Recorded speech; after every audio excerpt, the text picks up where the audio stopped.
Alright, here we go. I have actually, honestly, never been here.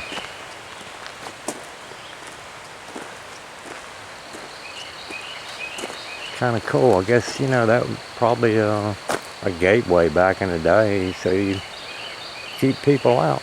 Look like I'm the only one here. Kind of want to go to the furnace first. Let's see.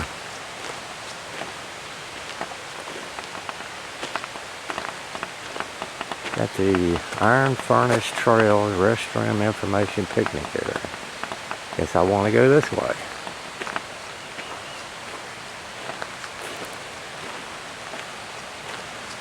Wow. That's kind of strange. Look at that.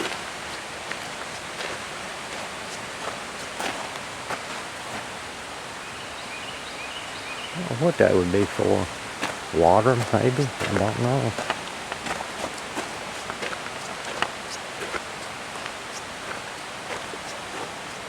Pathway. Who knows? It's a lot of work into that, though.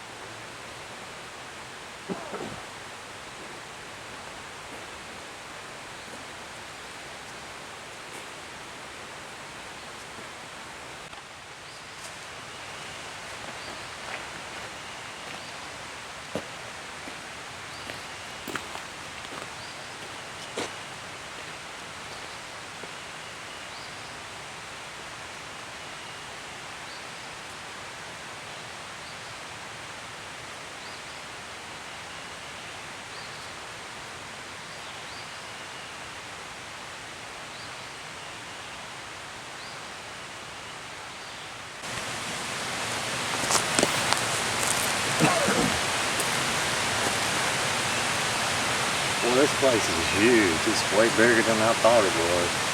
I've seen pictures of it, but this is just the open. It's another, I don't know, I bet this thing's 40 feet tall. The stones are huge. They turned out a lot more stuff than I thought they could right here. This tells you how they do it, but I think it's kind of cool. They would, what they mine here, they'd take to Richmond to a company. And I get home, I'll look it up for you and show it on the video. They use most of it for firearms. They started here 1832, and they rebuilt it a little bit, repaired it probably 1845, and they did some more work during the Civil War. They use probably most of this for firearms and cannons and stuff like that. It's a historic company. It's in Richmond near the river. Pretty interesting how they did this. I guess somebody that knew Mother Earth well enough to know what kind of metal would come out of what kind of ground. That's what they did. You dig it up.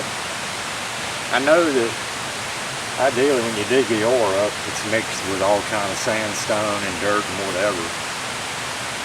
And it's best to separate it and wash it out and grind it up into little small stuff and then dump it back in the furnace. I don't know whether they did that or not. I didn't even know they used coal. And as far as charcoal, wooden charcoal, that's probably what they use. It's a unique way to make that too, actually. You don't burn the wood entirely, you just dry it out. That makes charcoal. They could have hauled coal up here, I don't know. It's pretty unique. They'll put down a layer of coal,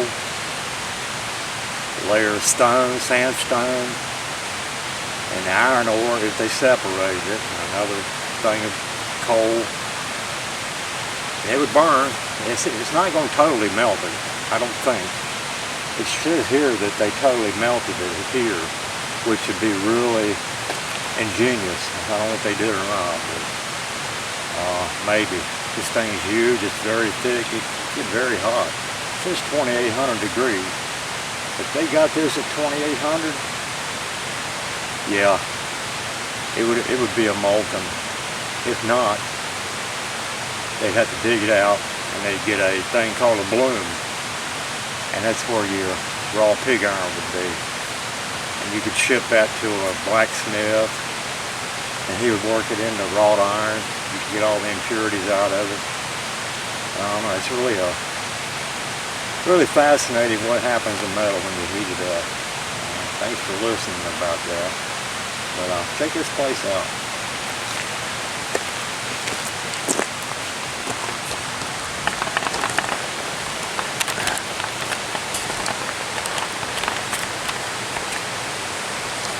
It is way bigger than what you think.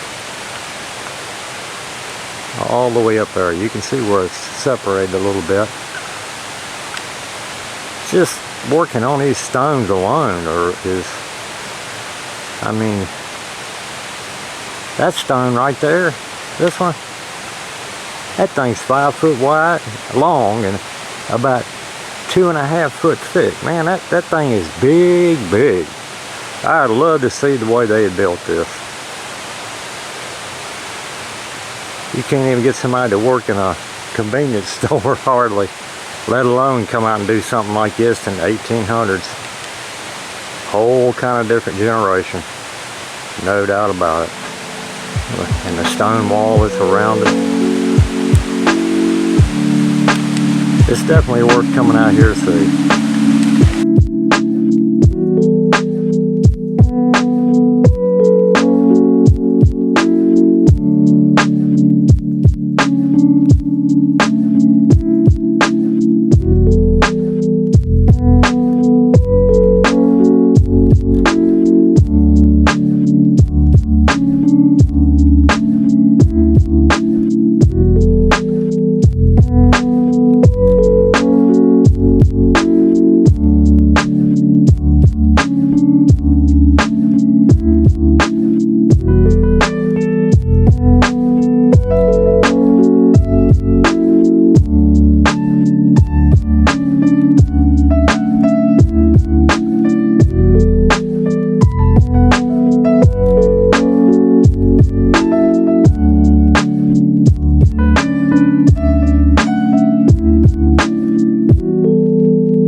Oh, let's sit down and take a break here.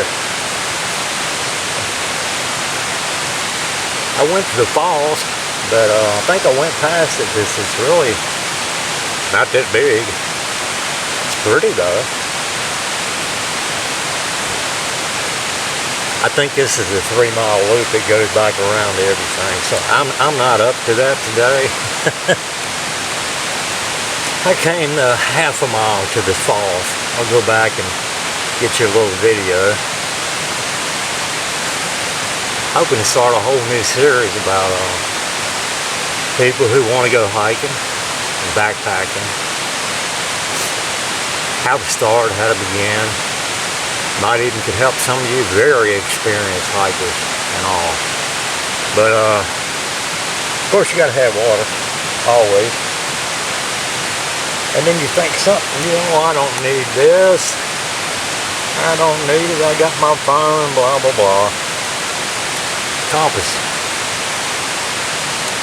Nice little compass here. I'm not going to go into detail about it right now. I might do that at home.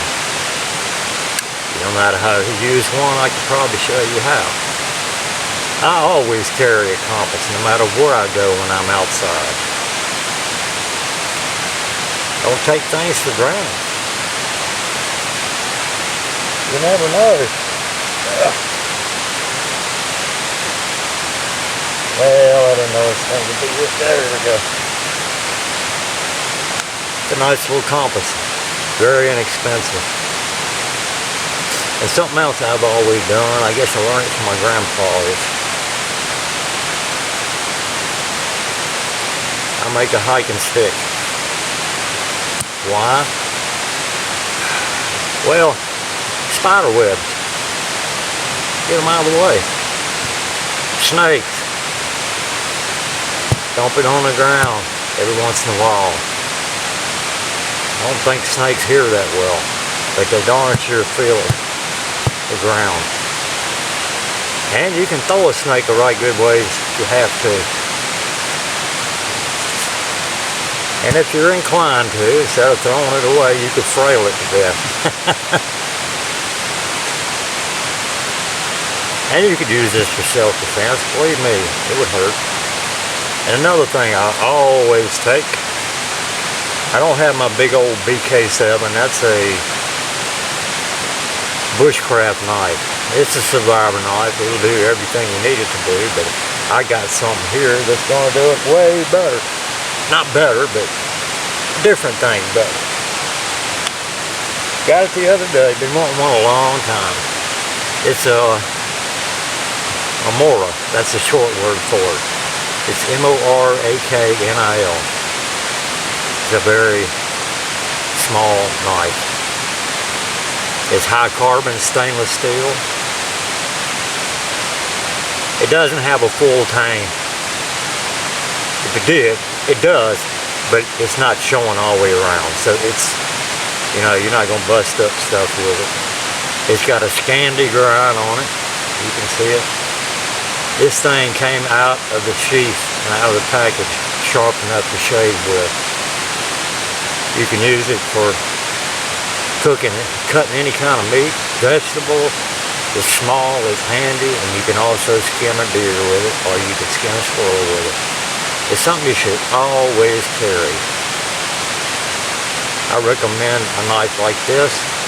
I don't recommend folding knives. I know they make some that are extremely durable. Extremely durable. I just prefer a knife like this. And this handle's not going to come off. It is on there. You could use this for self-defense if you had to. I know it seems little, but the thing about it is they might not know you have it. But it's always good to carry a knife. And a compass. And a walking stick. And plenty of water. You don't want to get lost out there. There's a lot of stories about people just disappeared and gone missing and never found them. You don't want to be one of those. I don't want you to be one either. So let's go back down to the waterfall, the little one. It's still pretty though.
fighter jets going over. Things are awesome.